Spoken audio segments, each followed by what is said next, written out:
যে যেখান থেকে দেখছেন প্রত্যেকে জানাচ্ছি আন্তরিক মোবারকবাদ ও আমার শুভেচ্ছা সালাম। আসসালামু আলাইকুম রহমতুল্লাহ। আজকে কানজুল ইলুম একটি আমাদের ছাত্রদের অরাজনৈতিক একটি সংগঠন, যে সংগঠনের আমাদের যুবক কিছু ভাইদের উদ্দেশ্য হচ্ছে আমাদের সালফে সালেহীন, আমাদের ইমামগণ, পূর্ববর্তী ইমামগণ জ্ঞান ও বিজ্ঞান নিয়ে যেই ধরনের কাজ তারা করে গেছে, যেই ধরনের কিতাব তারা লিখে গিয়েছে, সেই কিতাবগুলো দিয়ে মানুষদেরকে সেই জ্ঞান যেন মানুষ শিখতে পারে, সেই জ্ঞান আহরণ করে মানুষ আলোকিত হতে পারে।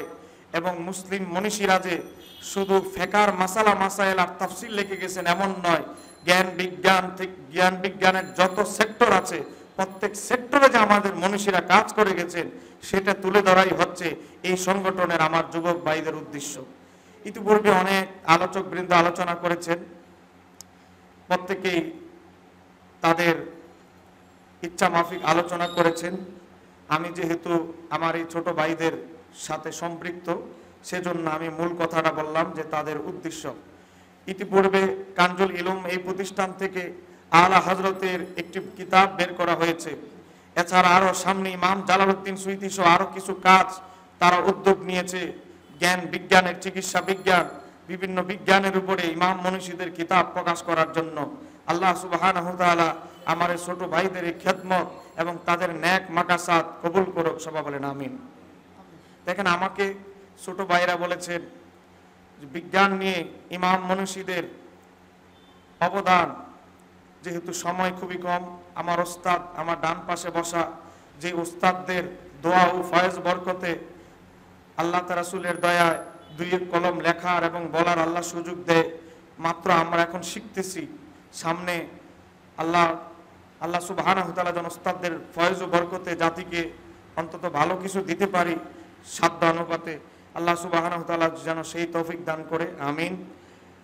দেখেন, চিকিৎসা বিজ্ঞানের উপরে যদি বলতে যাই, আজকে চিকিৎসা বিজ্ঞানের জন্য পিছনে কিন্তু আমরা আমাদের সন্তানদের পিছনে কোটি কোটি টাকা খরচ করি, বরং আরো বিদেশে গিয়ে উচ্চতর ডিগ্রি আনাই।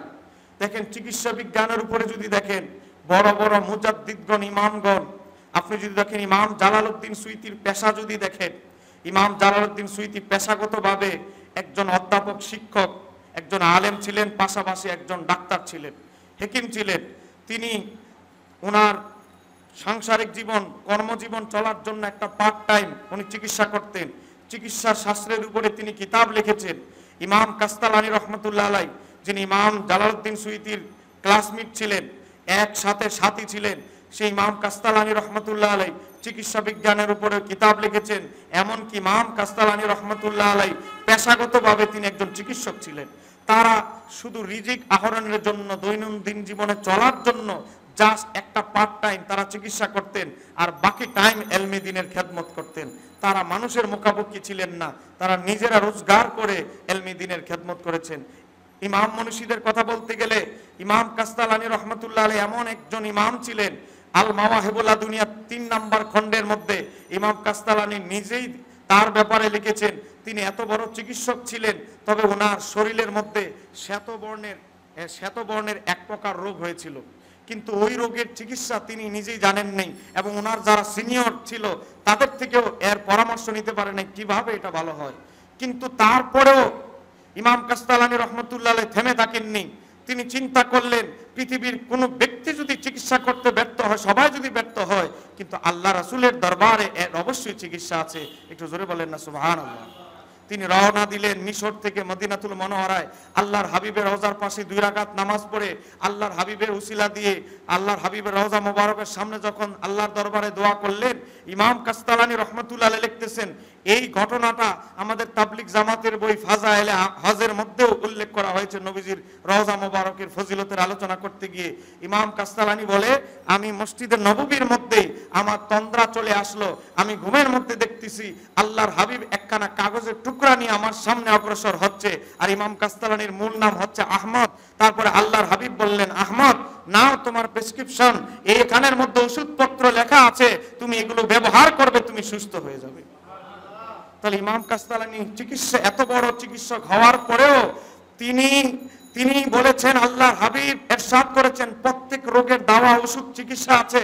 সহিহ বুখারীর হাদিস, আল্লাহর হাবিবের হাদিস মিথ্যা হতে পারে না, অবশ্যই আছে। হয়তো ওই বিষয়ে আমরা অবগত হতে পারি নাই, এজন্য থেমে থাকেন নাই, আল্লাহর হাবিবের রওজা মোবারকে চলে গিয়েছেন। তাহলে দেখেন, আপনি যদি দেখেন ইমাম মহিউদ্দিন ইবনুল আরাবির জীবনীতে দেখেন, ইবনে হাজি খলিফা রহমাতুল্লাহ আলাই তিনি লিখেছেন যে ইবনু আরাবী রহমাতুল্লাহ আলাই ছিলেন মালিকি মাযহাবের একজন ফকি, একজন সুফি দার্শনিক। শুধু এখানেই শেষ নয়, তিনি অনেক বড় একজন চিকিৎসক ছিলেন।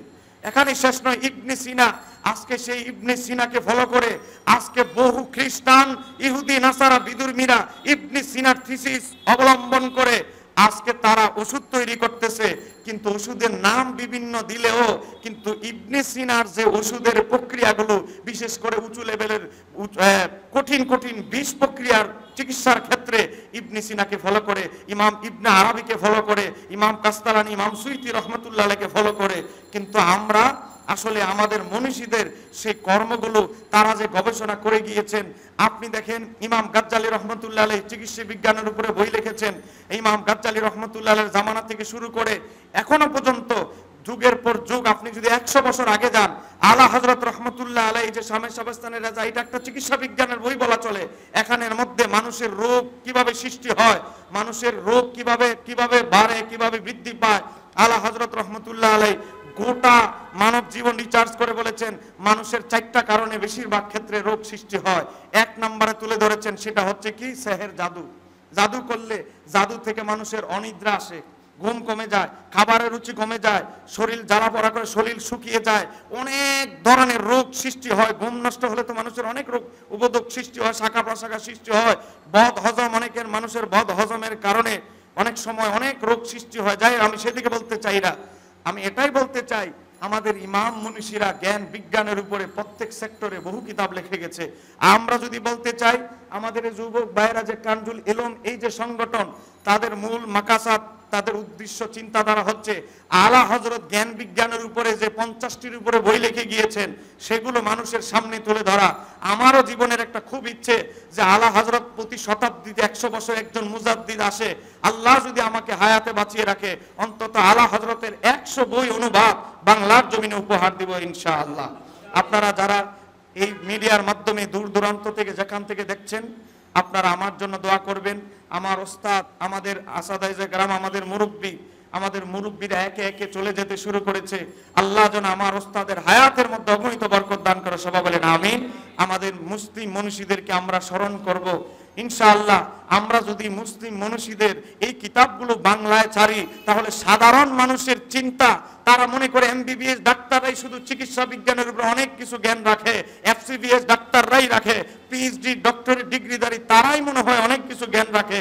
ইমাম মনীষীরা যে চিকিৎসা বিজ্ঞানের উপরে কতটুকু মাহের জ্ঞানী ছিলেন, এটা ইনশাআল্লাহ জাতির সামনে প্রকাশ হবে। আমার যে ছোট ভাইয়েরা দ্বিতীয় বার্ষিকী অনুষ্ঠান করছে, তাদের অনুষ্ঠানের সফলতা কামনা করছি, তাদের সফলতা কামনা করছি, সংগঠনের সফলতা কামনা করছি। আল্লাহ সুবহানাহু তাআলা আমাদের এই আজিমুস শান অনুষ্ঠান কবুল করুক, আমিন। আসসালামু আলাইকুম ওয়া রাহমাতুল্লাহি তাআলা ওয়া বারাকাতুহু।